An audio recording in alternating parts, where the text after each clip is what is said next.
Welcome to Fire Your Doctor, episode 14. What are we talking about today? Yes, we're talking about that subject. We went into the emotional side of eating, but we're going to talk a little bit more about the science. We'll add in some of the spiritual elements. This episode is called Overfed but Hungry, which is also the name of a chapter in our book, Fire Your Doctor. Well, that's really convenient, isn't it? It is. It is. So we're going to touch on how ultra-processed foods, spiritual starvation, and metabolic chaos are keeping us sick, addicted, and deficient. Okay. I'd say that sounds good, but it sounds terrible, but we need to talk about it. So Exactly. I don't want to co-sign on all those things. Exactly. But it's the truth. So, okay, let's move forward. What do you got? Okay, so the first thing I wanted to mention was that Americans, and I would say that this is also other first world countries, are really headed into this direction. We see this a lot, especially in the UK as well, but that we're hooked on fast, cheap convenience. And it's pretty much killing us slowly. Yeah, I would say that actually even goes beyond food. It's just like the scrolling on social media and all this stuff and just kind of instant everything, instant relationships, instant everything's online. There is one thing that I want to say. I think I want to make it clear that we're not immune to this. Like you and I, the Lockwoods, we're not immune to this. We strive to not be hypocritical in what we're giving advice for, but we also, we just came back from vacation and we definitely had blueberry pancakes and syrup, and we had ice cream and we had some treats. Did we try to do some active stuff that went with that? Absolutely. Did we keep it at a dull roar? Did we make a lot of our food at the house? Yeah, we did. However, we're really trying to live out that true moderation. I think sometimes we can tip into, hey, we're not being so moderate. We're actually being more like what we see in mainstream. But I do want to say that we're not perfect. So in case you're listening to these episodes thinking, wow, I can't even talk about ever having cravings for ice cream in front of the Lockwoods. That's just not the case. I think we're real people. I mean, I'm pretty sure we're real people. I guess we'll never know. But I wanted to say that because I have had some commentaries about that. Like, oh, well, you never do this. So blah, blah, blah. It's like, you're listening to us work out those I think habits in real time. Let's talk about that. I think that there's yours, mine, ours, and others. Mm-hmm. And if it's just like, hey, I tend to eat a lot more carbohydrates, especially before I work out, because I just need to keep my cardio strong enough to actually finish like a 3 or 4 mile run at speed. If somebody sees that and they're like, oh, this is how you're eating, that could give like a false picture. But with the yours, mine, ours, and others, it's also when you're in a family and a community, you can kind of stack.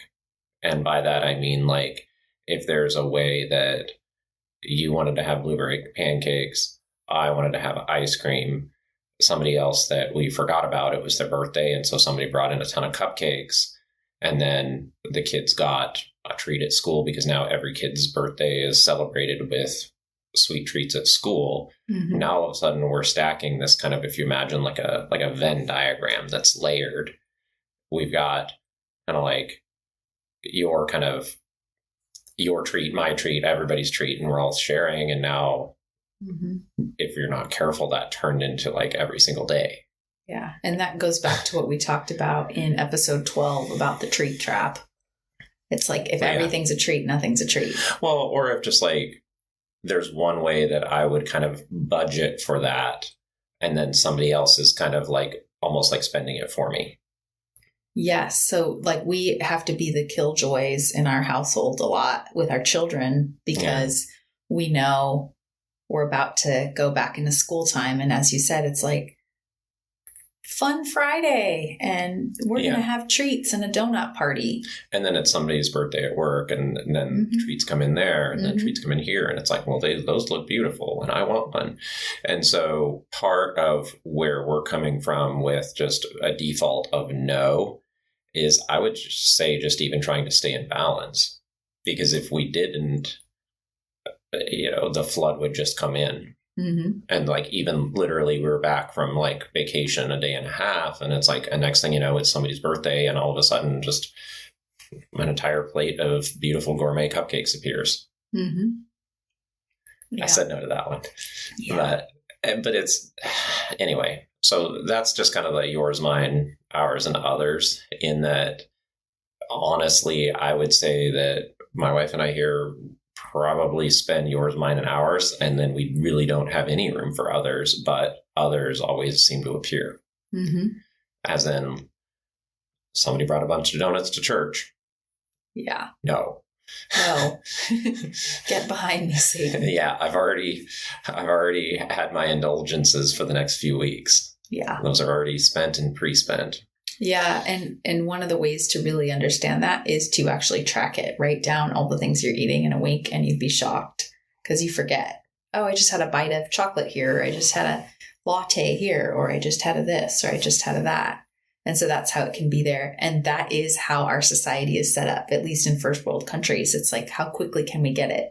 We don't even have to get out of the car to do it. That's true. It can actually just get delivered right to where we're sitting at work at this point.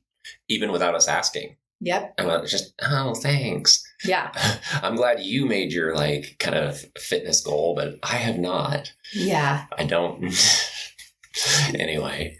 So. But that's kind of a sidetrack. And then that goes along with what we talked about in episode 12 about the feelings and the flare-ups and all of that, because we're spiritually starved, but we're physically spoiled.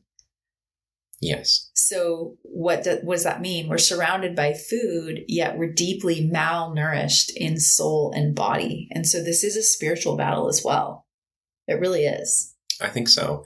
I think that, just to kind of point and counterpoint, is that even though for most of us, most of the time, we're in the fighting indulgence mode, there is also worth noting, I think we've mentioned it elsewhere, sometimes they call it orthorexia, where we can get so hyper fixated and we can almost make physical fitness or self-discipline into its own idol.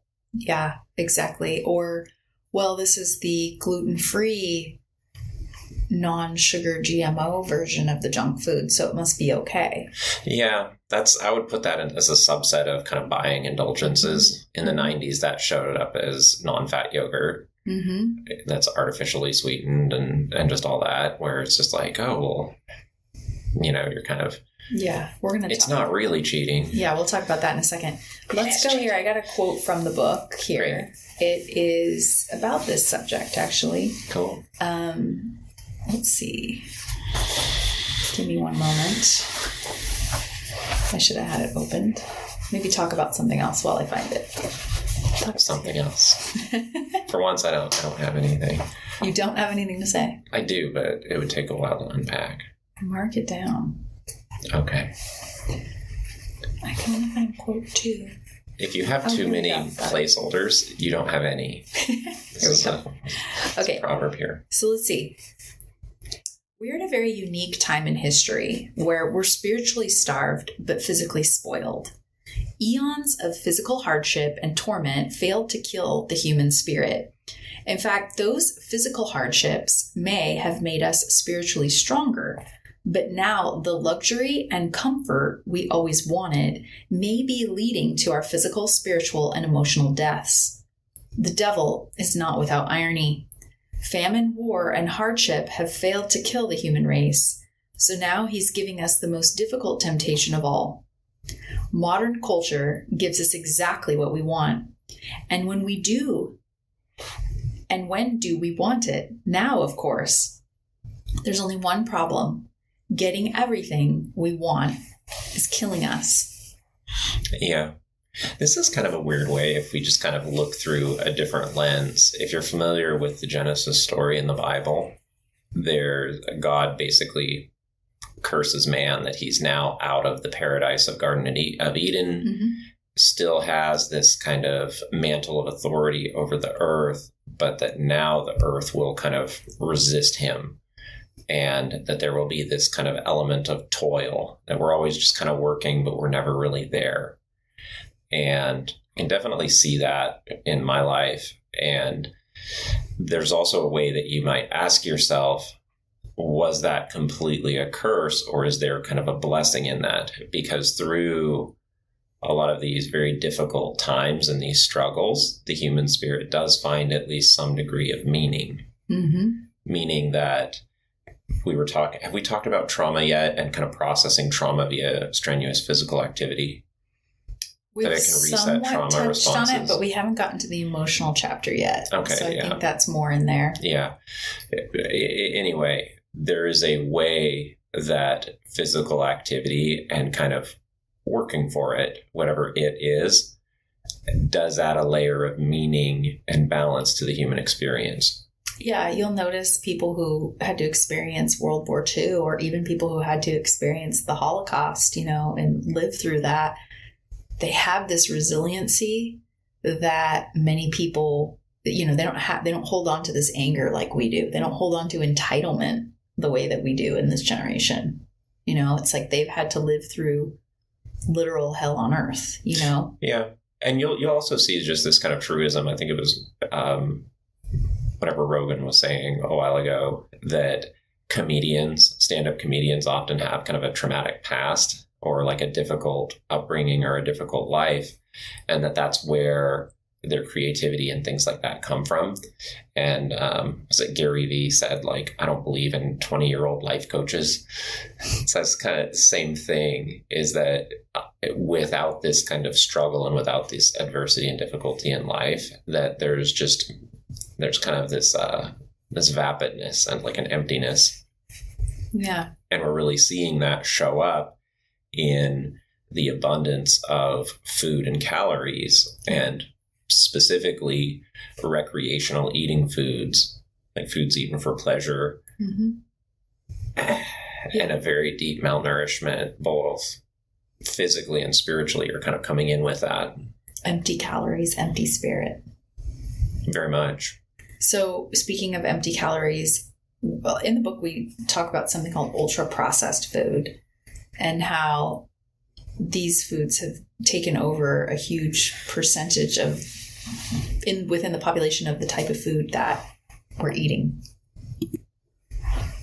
Okay. Yeah. So do you want to talk about ultra processed food? What is it? Anything at McDonald's.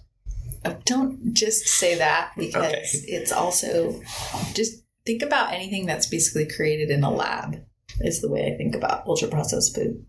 Yeah, I would say that there's a level of refinement that you cannot see any of the individual ingredients as far as like what they were. Mm-hmm. So if there is plant ingredients, then those are in such a form as there is nothing recognizably wheat anymore, mm-hmm. or there's nothing recognizably sugarcane anymore. And so they would be processed and chemically rendered down or simplified to the point that they're completely unrecognizable. Yeah. So Rich and I grew up in the 80s, and we definitely had our share of access to ultra processed food. However, I will argue that much of the processed food that we even experienced wasn't as bad as it is now. Like, we didn't see the advent of, for example, high fructose corn syrup until later on in the 80s, right? We didn't see the advent of genetically modified crops in some, form. So we were kind of at the beginning stages of that. You started to see that in kind of the mid to late 80s. So even mayonnaise used to just be in a glass jar. That's just what it was. Ketchup was in glass. We didn't have the microplastics that we have now. So even our junk food wasn't as junky as junk food is now. I think there's also this way that just the scientific engineering of processed foods has evolved to just a lot more I feel like there's, in the 80s and the 70s, it was just kind of like, hey, this tastes good. Let's just bring it to market. It sounds like people like it. Mm-hmm. Whereas now and then even currently, I would even say AI would be starting to play a role in this, where we've got computer technology. We have really advanced biometrics. If you were $1 billion food conglomerate, you could give somebody a food and give people different flavors and tastes and sensations while they're in like some kind of an MRI or monitoring brain waves and like hormone levels in real time and engineered to be addictive. Right. So the level of engineering that would go in to maximizing pleasure, habit forming, and then even also how those foods are marketed would fall into that as well. Mm-hmm. That we could have heat maps watching people's eyes and their pupil dilations while they're watching a commercial on their phone that would just say, oh, everybody's eyes gets wider when we show this, and this, mm-hmm. while the algorithm just simply A/B tests and comes up with an advertising program and metrics on what would be the most addicting parts of that food ad. And then that could also even feed back into what they produce. Like, everybody loves sprinkles. All right, nothing but sprinkles. I learned this from Casey and Callie Means when they did that interview on Tucker Carlson, where they were saying, and so I need to fact check this, but they said that the tobacco industry basically migrated into the ultra processed food industry. So they took all of their research, study, money, all of that, and put it into the development of ultra processed foods as soon as they realized that tobacco was... No, I'm looking it up. There are some food companies that are actually owned and ran by tobacco. By former tobacco companies? No, where they current. Have shell names? No, just keep going. Like, yeah. Just don't be distracted by me. Just go. Yeah, I was like, well, you're getting on the phone. No, I'm looking it up. I need to itch my head, and I don't want to set off the camera. Okay, so yeah, so I found that was a really interesting thing. There was many things that they said on that interview, which it's a great interview. And I'm happy that the mainstream is finally talking about this. Obviously, with RFK in office, he's going after food dyes and really starting to report things that we've known for a while about how ultra processed food is linked to things like heart disease, early death, and the big C word. Well, this one's actually spelled with a K. So Philip Morris and R.J. Reynolds, these are two of the largest, like, kind of Marlboro and Camel, like, cigarette manufacturers, bought out Kraft Foods in the 80s. Okay. And so Kraft macaroni and cheese, like the kind of processed, a lot of your snap crackers and anything made by Kraft, was strategically bought out with tobacco money. And they use that same, her argument was they were also using that same advertising, addictive technology, whatever they were using within tobacco, that they brought all those technologies with them. Kraft, General Foods, and Nabisco. Yeah. It's all that kind of cookies, chips, a lot of those kind of things. What's interesting now that you're saying that is growing up, like eating an Oreo, it tastes different than it does now. And I always just took it as like, well, it tastes different because I never eat them, right? And so if I ever have a bite of them, somehow I'm like, wow, this tastes really different. But they probably changed the ingredients in these at some point too. There probably was like real chocolate in them or real... There may be real chocolate still in them. I don't really keep up with it that closely. But I think what you could safely say is that those buyouts of international tobacco, kind of buying out these food giants, definitely at least had an impact on those company cultures to maximize pleasure, and we're fine with it being bad for you. And profit. And yeah, maximizing profit, habit forming. And it's not to say that these are like chemically addictive in the same way that like I don't know, like an addictive drug would be like a street drug. What I would say is habit forming, and there can definitely be like a psychological addictive nature to just kind of sugar and processed foods in general. And then also when we look at the gut microbiome, you would develop something akin to a dependence on them because that's what your body has been trained and your microbiome is trained to digest. Mm-hmm. So it's like if you do not digest these foods, you will get sick. And so bacteria and fungus and things like that in the gut start to morph and then feed off of whatever food you're eating, and then you'll crave it more. Right. Yeah. Right. And that's also what's propping up your kind of hormone picture and things. So you could get to a semblance of addiction. Yeah. Okay. So low fat was a big rave in the 80s as well, the 90s. Yeah. Low fat everything. Oh, this is 100 calorie, low fat cracker or cookie or whatever it may be. I always ask this question. If it was successful, have we seen less obesity since it was introduced? No. No. We've seen an increase. So if we look at the larger picture, we're not really seeing a benefit. We're going to talk about that in the relationship to a drug as well in just a little bit. But I always think about that. Like logically, if low fat worked, then hey, you know what? We solved the problem. Everybody's like healthy. We're not getting, diseases. Like we're just getting healthier as a nation. Yeah. I mean, looking at this kind of big tobacco buying out a lot of these food conglomerates, you could also make the argument that like, well, I guess light cigarettes with like a filter and like air and just different ways to like, you get less nicotine, less smoke from it. It's like, did that really help people?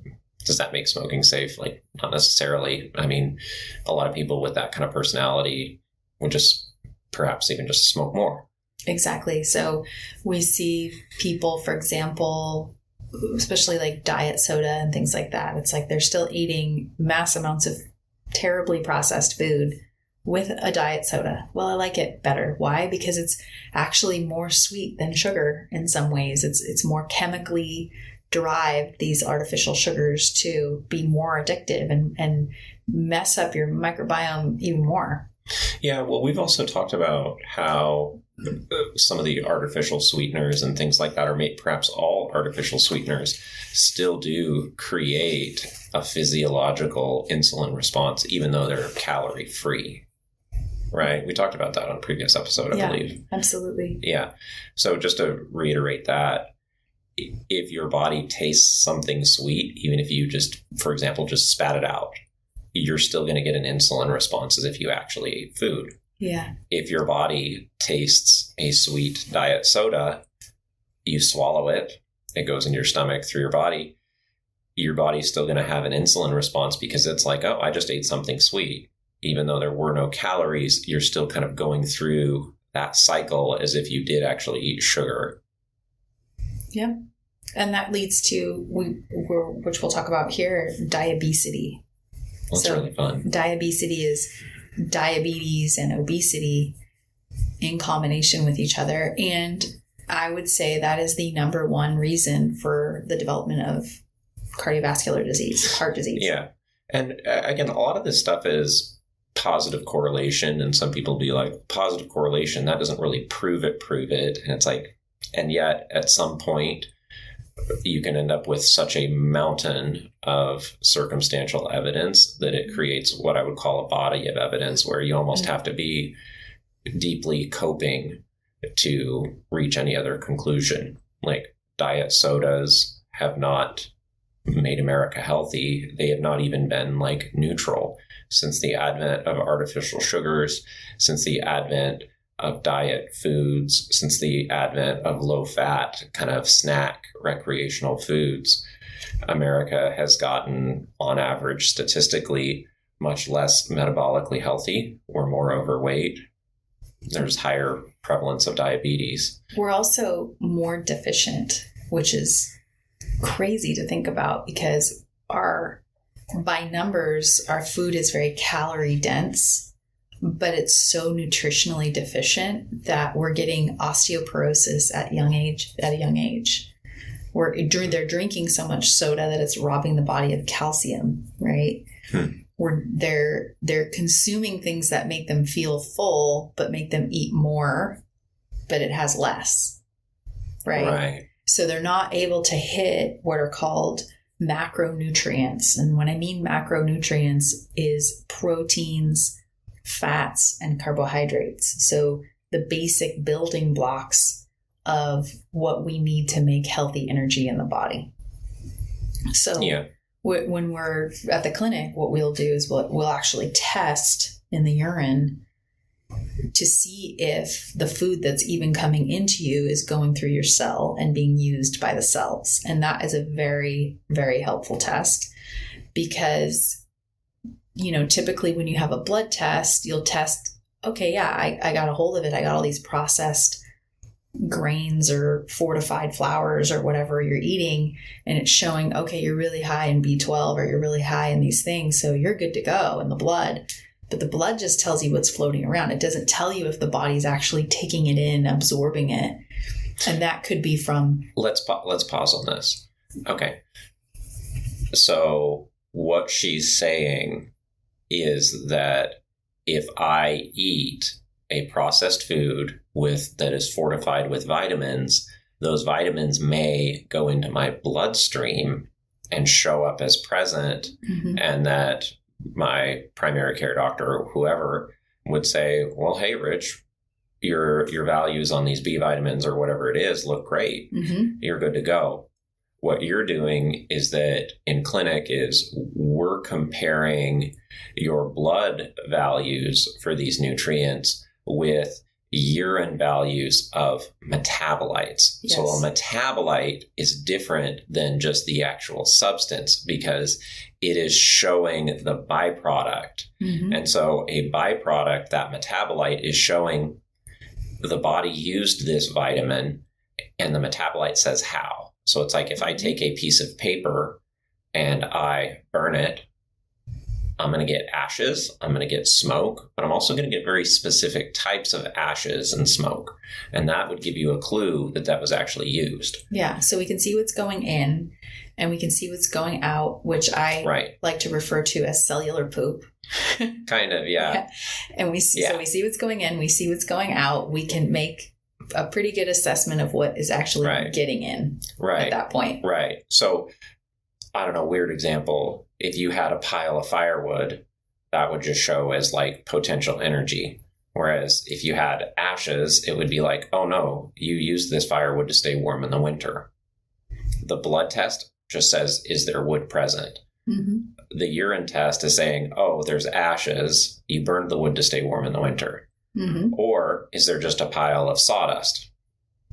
Or is there nothing? Yeah. Or is there just nothing there. Like no signal. Yeah. And this is also interesting because we'll have a lot of people, not a lot, but there's many people who are very educated. They come in to see us and they're listening to Rogan and Brecca and all the guys, and they are doing all the things and they're taking all the supplements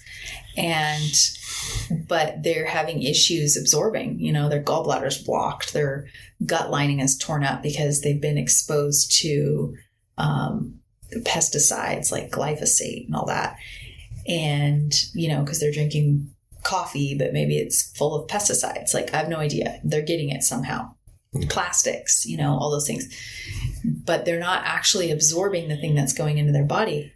They're in that perfect, hey, they're fed, but they're hungry. Like their body is still very hungry because we haven't actually gotten to the issue. The issue in that particular case would be they've got to clean up their gut, right? Things have to be repaired before they're going to be absorbed. You could have these vitamins that are organic, non-GMO, kissed by angels and approved by all the people.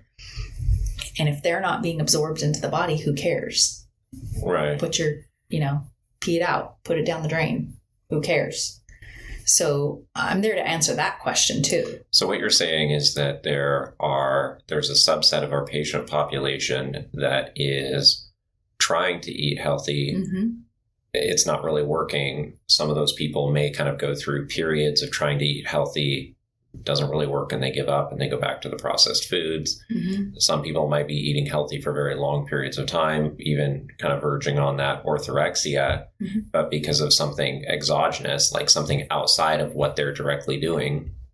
I don't know, you live by a golf course and they're spraying like weed killer all the time, Mm-hmm. or just something like that, just from your environment that wouldn't be readily apparent, is sabotaging their health in a way that wouldn't be readily apparent, but becomes real over time. Absolutely. Okay. And so that gut health going back is driving things like diabetes as well, even if they're eating relatively good. Okay. Yeah. So I got a quote 2. Do you want to read this? Did we define diabesity? Go ahead, define it. Diabesity is kind of a slang term that's become a real term. That's this mix of uncontrolled blood sugar, Mm-hmm. high insulin and high levels of insulin resistance. And that's conspicuous with this pattern that you'd see in a patient population where they're obese, they have poorly controlled blood sugar, and then all of the kind of hormonal issues that go along with that, and inflammation. Yeah. I think the only thing I said was it's basically diabetes meets obesity, but that's a more technical version of it. Thank you. It's good. I get paid by the word. I made that up. Do you want to read quote number 2? I can. Okay. Sure. What is it? Great. Quote 2. Just a single line? It's right here. Oh. Starting at the brackets. Oh. There you go. Well, that's a lot more than I thought I was agreeing to. Sitting and lack of physical activity has led to an onslaught of serious health conditions, including increased rates of cancer, cardiovascular disease, diabetes, and chronic pain. One study from 2010 noted that males who sat for more than 6 hours a day had a 40% increased rate of premature death compared to their active coworker counterparts. Just getting up and doing something, anything, seems to be better than sitting or lying around all day. Our ancestors ate much less than we do today, especially in large families where food was scarce. Back then, having 7 to 10 children was common, so there simply wasn't as much to go around. Before the rise of industrial processed foods and mass agriculture, food wasn't cheap or abundant. Portion control was built in, as families had to share what little food they had. Also, the food they ate was real and nutrient dense. So people ate less, but felt fuller longer. Today's mass-produced foods are engineered for 2 main purposes: be so good that it's addictive, and be cheap to make. Thank you. That was lovely. This has been a reading from Richard Lockwood. So that just really hits it home. I think that's a good, Cool. and I think about it. I'm lucky enough to have actually known my great grandparents. My great grandfather passed when I was about 15 or 16. So I knew multiple generations of my family. I had a very young family, and my great grandmother just passed away about 9 years ago. So I knew her very well. And I got to hear stories about the way they grew up. They were, my great was an immigrant from Italy and also lived in Argentina for a while before he came to America. And just the way that they ate was just so different. They grew up with, you just go kill the chicken and eat it. And how many do you get? You get the one you can catch that day. And then you're going to use the bones for the soup, and you're going to use the gizzards to make stuffing, and you're going to, whatever it is, you're going to use that entire animal and over again if you need to. And it was just a different mentality. He was really into eating colorfully. My great grandmother was very big on that. Have a very colorful plate. She liked lots of different vegetables on there. They always had, for dessert, she always had just either sliced citrus with olive oil, lots of real butter, and cod liver oil. She was really big on that. So I think about that.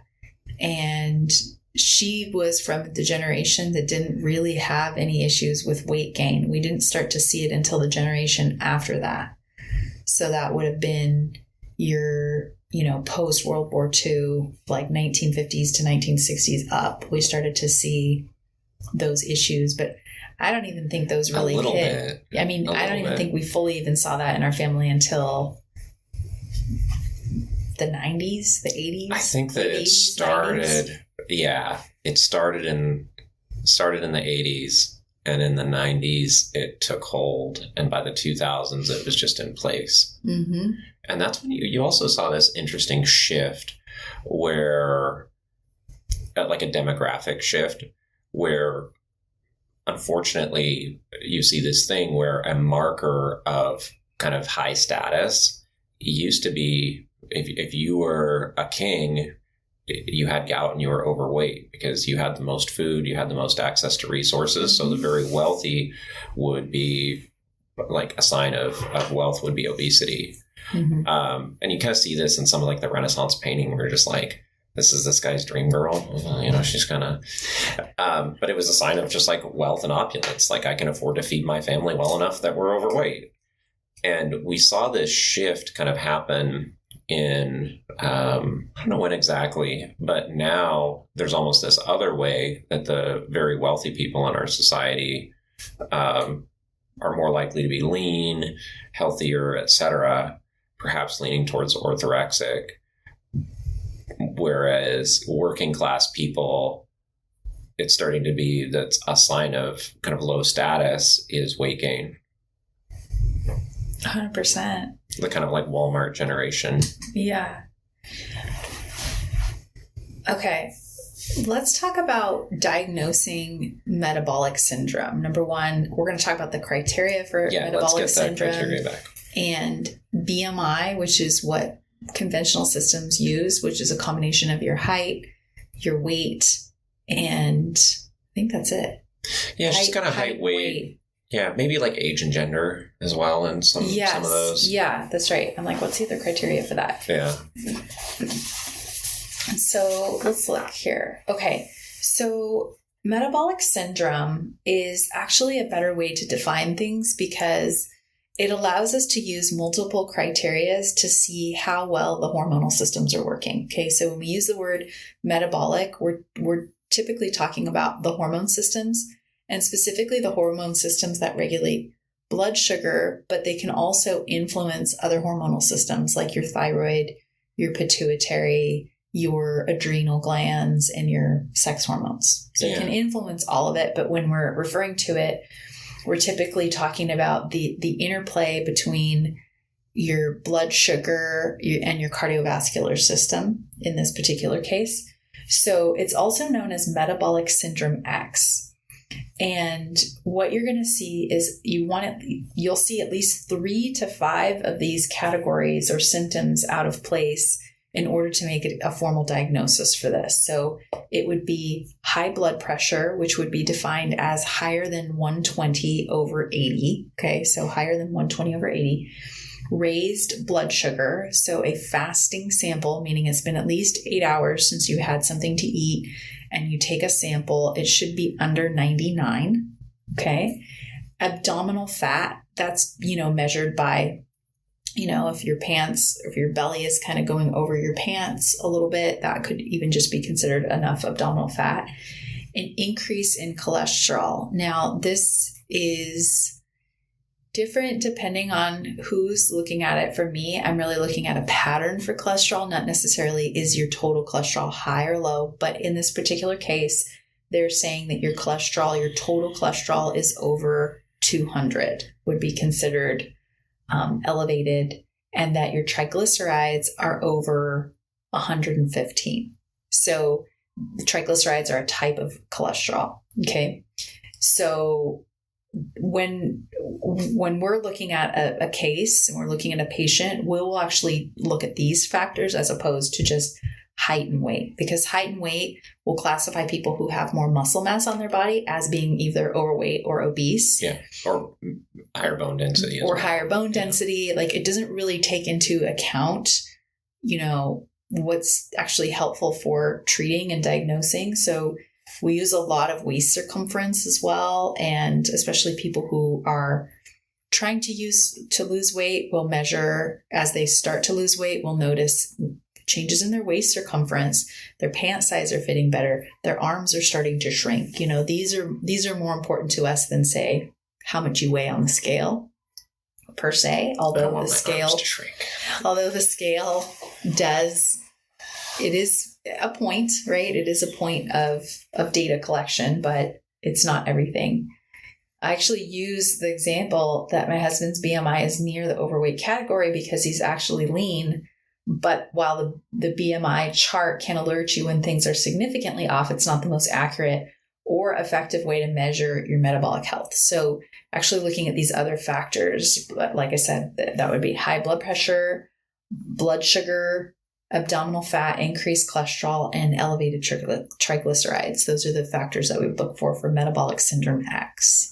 Yeah, I think that there's also, are we talking about statins today? Yeah. Okay. Yeah. All right, let's get on with and this is one of the things is primary care medicine could be tempted to treat metabolic syndrome via statins or something to reduce one of those markers. But I don't know, was it Mayorta? He's a physician and cardiologist out of... Mayorta, yeah. Yeah, we actually quote him in the book, but he did this huge study on statins and found that despite lowering that one marker for metabolic syndrome, that it didn't really result in any significant increase in life expectancy. And he measured wide population bases. There's a very large percentage of the population in America and Britain that are just prescribed statins for life when you're looking at people over 40. And over the course of taking statins for, in some cases, multiple decades, so 20 years, 30 years, that it was like 1 day difference in life expectancy, which is enough to just simply get lost as statistical noise. Yeah, so let's talk about that because they're making this argument that your cholesterol is a marker for metabolic syndrome. I would say that yes, your cholesterol being imbalanced is a marker for your blood sugar being imbalanced. It's also a marker for your digestion of your fats being impaired, right? So to me, it's a signal, but you need cholesterol in order to make things like hormones. But masking that signal is not the same as fixing that problem. 100%. Statin medications are basically they're HMA coenzyme A inhibitors, HMG coenzyme A inhibitors. And they are things like Lipitor, Zocor, Lovastatin, they'll end in the statin word, Altoprev, those are all name brands. Atorvastatin. Yeah, atorvastatin. There's so many of them. Again, my argument for that is since the introduction of statins, which is one of the most prescribed drugs in America at this point. Yeah. Isn't it like 20 or 30%, or is it higher? Might even be higher. I can't remember. It says with 28% of the population over 40 prescribed. You're going to be on your mic. Sorry. 28% of the population over 40. 28% of the over 40 population. But that was as of 2012. But that would include us. Yes, but also that was as of 2012. It's now 2025 when we're recording this. I'm sure it's higher than that. Yeah. So there's nearly 35 million Americans taking statins, resulting in 13 billion pills sold each year by Big Pharma. For those without insurance, a bottle of 30 Lipitor pills can cost over $400, according to singlecare.com. This means Big Pharma has between $100 and $200 billion up for grabs, so long as doctors keep prescribing statins. But I'll use the same argument that I used for the ultra-processed, low-fat, low-sugar foods. Have we seen a reduction in heart disease, stroke, and cardiovascular-related disease? No. In fact, we've seen an increase, a marked increase. Yeah. So again, it's like, what is actually going on? Number one, we're masking a signal. This has nothing to do with this is the problem and we got it and we're lowering these. I got rid of the cholesterol, problem solved. Well, let's talk about some of the other stuff with statins, because this also plays into this picture of overfed but hungry. Mm-hmm. And this is something really interesting is that, with any type of medication, you have your desired effect and you have your side effects. So let's talk about some of the side effects. And I'm not saying, and I don't think you're saying like do or don't take statins. I mean, that's for you and, whoever your doctor is to decide. But what would be some of the side effects that you might see with statin? I'll quote Dr. Aseem Malhotra, who is a cardiologist who actually researched this for years. Yeah. Well, was he a department head? I think he was a department head. Yeah, he was. But his main research was in statins, but then he started finding signals that weren't aligning with what they wanted him to find. And so he was basically told, just shut up. And either you like statins or you're fired. Exactly. So he says that the research supporting this has been influenced by corporate interests. He questions whether cholesterol should be the primary factor in heart disease risk. If it's not, then lowering cholesterol may not help prevent heart disease. Research from the British Medical Journal shows that taking statins only increase life expectancy by 3 to 4 days. Given such a small impact, it might be within the margin of error. In my medical opinion, that's me talking, prescribing statins to 28% of adults over 40 is unwise when the benefits are so questionable. While statins may make sense in certain cases, for the mass use across millions, the benefits should be much more significant. And so we talk about significant deficiencies in things like CoQ10, which is an antioxidant that helps produce energy in the cell's mitochondria. It helps with actual contraction in the heart. Let's make this a little bit more technical, but also a little bit simpler at the same time. Okay. One, there are positive things that the body uses cholesterol for. Yes. Right? All your hormones, your testosterone, your pregnenolone, your progesterone, your DHEA, which is your adrenal glands, your neurotransmitters, your brain cells, serotonin, dopamine, GABA, your brain cells, your nervous system, your cell membranes all need cholesterol. 2, there are cholesterol-like compounds that get rolled up in this statin's effect of just basically getting rid of cholesterol, that it's going to get cholesterol and it's also going to get some of these other cholesterol-like compounds. Mm-hmm. And so that could actually leave you not just deficient in cholesterol that you might need and that you will need for hormones, but that it would also kind of take the baby out with the bathwater, meaning it's going to take some of these other useful cholesterol-like compounds out of your body as well. Yes, it impairs your liver function to a point where you can't digest fat very well.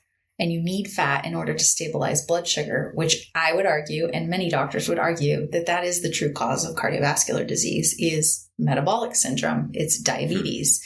It's dysregulation of your blood sugar, then causing so much stress in the body and that pattern between insulin and cortisol, which we've talked about. Right. Really driving home this hardcore inflammation picture.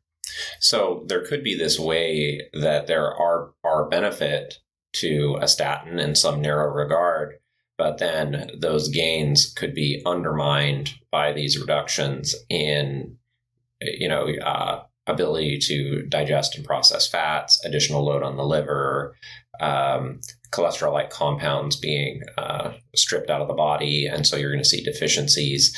And then also, so if you're in biology, you'll hear about something called the phospholipid bilayer. Mm-hmm. And also on nerve cells, you'll hear about myelin. Myelin, yes, that's where I was going. Myelin. And both of these things, you don't have to, like plants have cell walls, animals have a cell membrane that is this phospholipid bilayer, and the membrane being a lot more flexible than a wall. Mm-hmm. Anyway, point is that these membranes and they're made with quite a bit of cholesterol. Yes. In fact, diseases such as multiple sclerosis, there's a subset of that in a huge population of people with MS who really have a fat deficiency because they're not able to make and repair the myelin sheath of the central nervous system. Now, to be clear, those people could have like body fat, like adipose tissue. Mm-hmm. What we're talking about are fats being used in the liver and made into useful substances that could actually increase the robustness and repair of nerves. Mm-hmm. Wouldn't that also potentially, and I'm not saying this specifically, but it's just, one of these odd positive correlations, like neurodegenerative, maybe would Parkinson's fall into that potentially? Absolutely. Yeah. So one of the things that we've found to be effective in repairing and supporting the nervous system is phosphatidylcholine, which is used by the lipid bilayer to repair. And it's also used, interestingly enough, to increase and unclog bile flow to help your body process fats better. Interesting. Yeah. So it's a deep connection.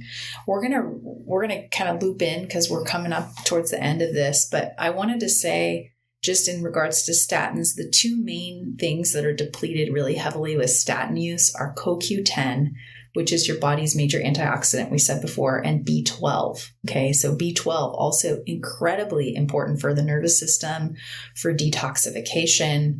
If you listen to Rogan and you listen to Brecca, they're talking about, the processing of those B vitamins and folate processing and B processing. They run everything in the body.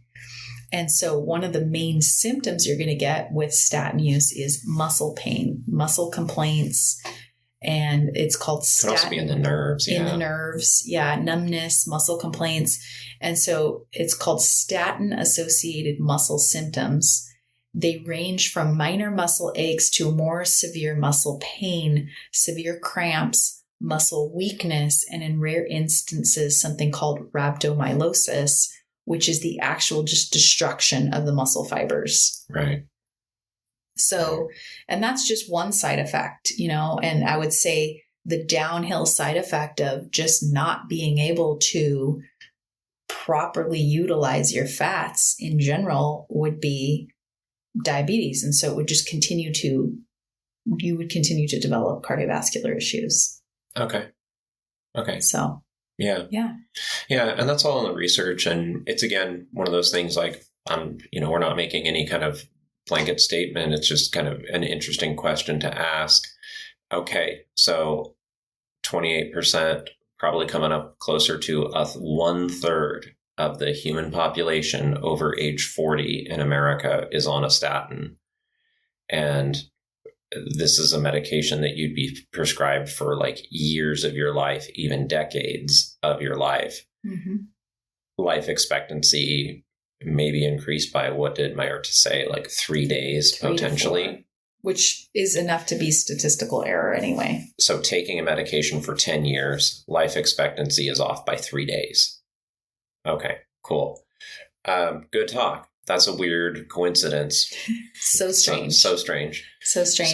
And then we're seeing things like low testosterone, low progesterone, low estrogen in women, low, cortisol going crazy and then all of a sudden dropping out. Why? Right. All of the backbone of this is cholesterol. Yeah, any of the steroid hormones. Yeah. Serotonin deficiency, like all sorts of stuff. We're seeing an increase in stroke as well.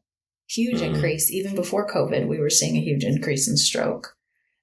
And we were seeing a huge increase in things like Parkinson's, Alzheimer's. Well, I don't know about you, but CoQ10 and B12 are needed for brain function. So if you're depleting so is myelin. And so is myelin. Yeah. Myelin is a coating on the outside of nerves. The Schwann cells. That could call back.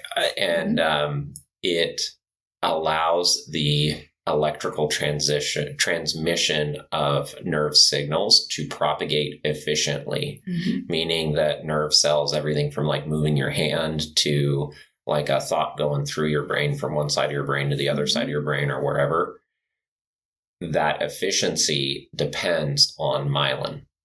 Yeah. So, and statins inhibit production cholesterol of those things. That is used to make myelin. So and hormones. And hormones. Yeah. So, very interesting. Coincidences. Thank you, Richard Lockwood. Yeah. Well, thanks for inviting me along. I'll just rambling on for an hour. Great. Well, we've enjoyed our time with you. We will see you on the next episode. Oh, we got to read a quote. Oh, yes, we do. Go ahead. We have a quote. All right. Why do you spend money for what is not bread, and your wages for what does not satisfy?